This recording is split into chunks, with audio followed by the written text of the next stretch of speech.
Good morning, children. Sri Narayan Guru High School welcome you all to the Science 2 online session. Today's session we are going to study lesson number 8, useful and harmful microbes. Children, do you know what is meant by microbes? Microbes are tiny living organisms, which means they are extremely small in size. They are all around us but cannot be seen with our eyes. Microbes can be seen only under a microscope.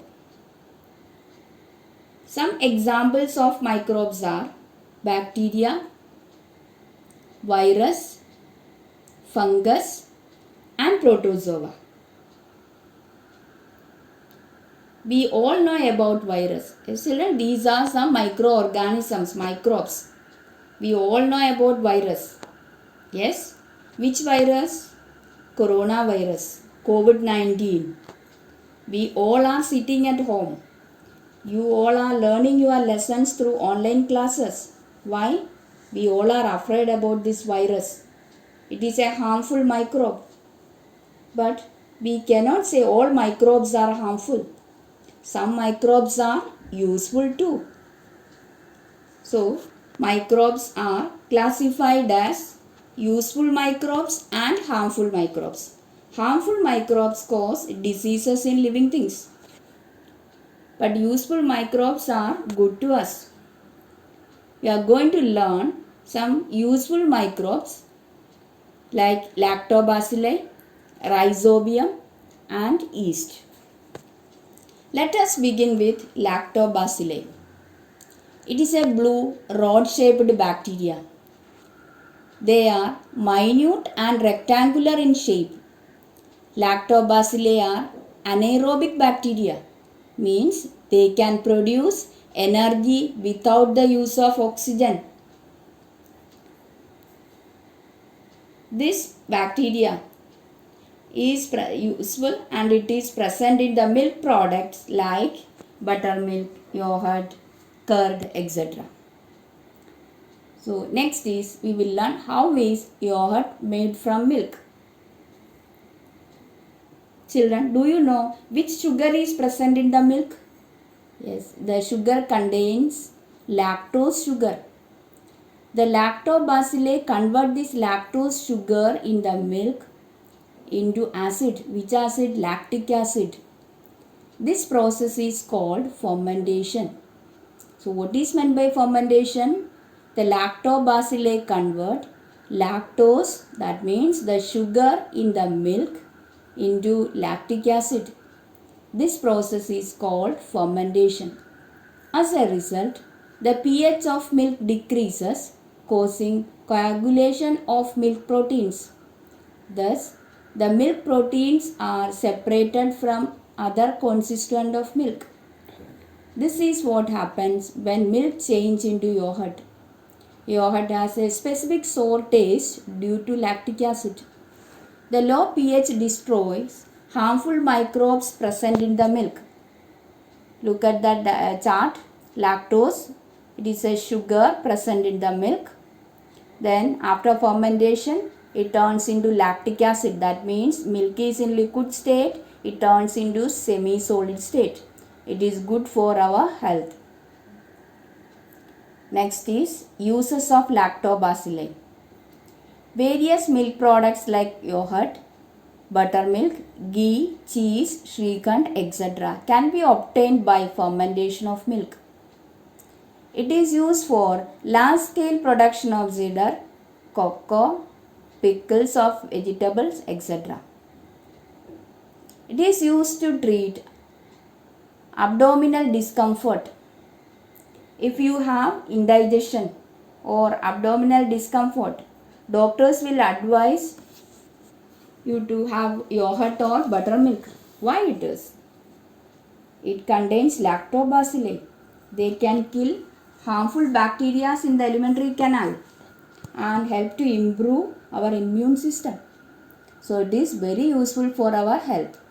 Next is leaven fodder offered to domestic cattle like cows and buffaloes. is fodder fermented with the help of lactobacilli. It is used to make wine and some types of bread. Next useful microbe is rhizobium. You have already learned about the rhizobium in the previous chapter.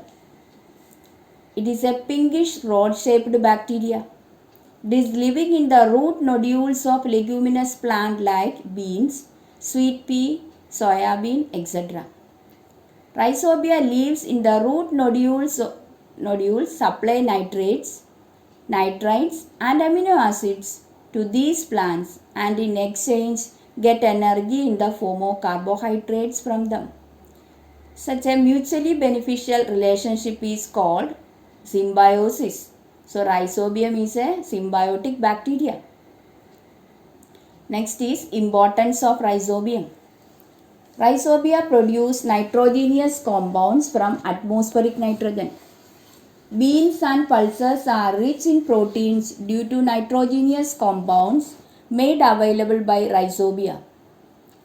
The use of rhizobia has helped to reduce the use of chemical fertilizers and thereby their adverse effects.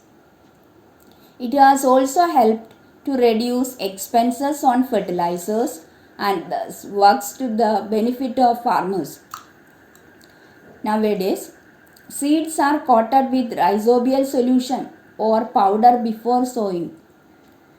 After sowing, rhizobia enter the plantlets.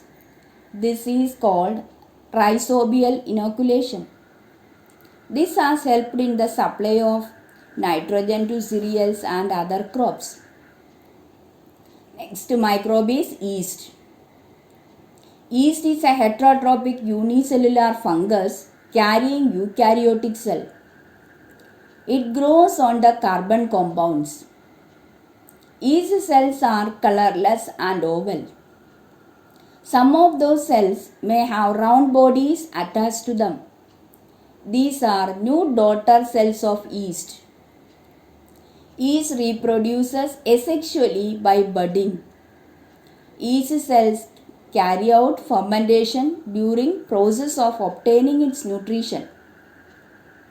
It converts carbohydrates into alcohol and carbon dioxide. This process is called fermentation. During the baking of bread, the same fermentation process of yeast is used. Next is bioremediation. The process of absorbing toxins or pollutants released during chemical and industrial process with the help of bacteria is called bioremediation.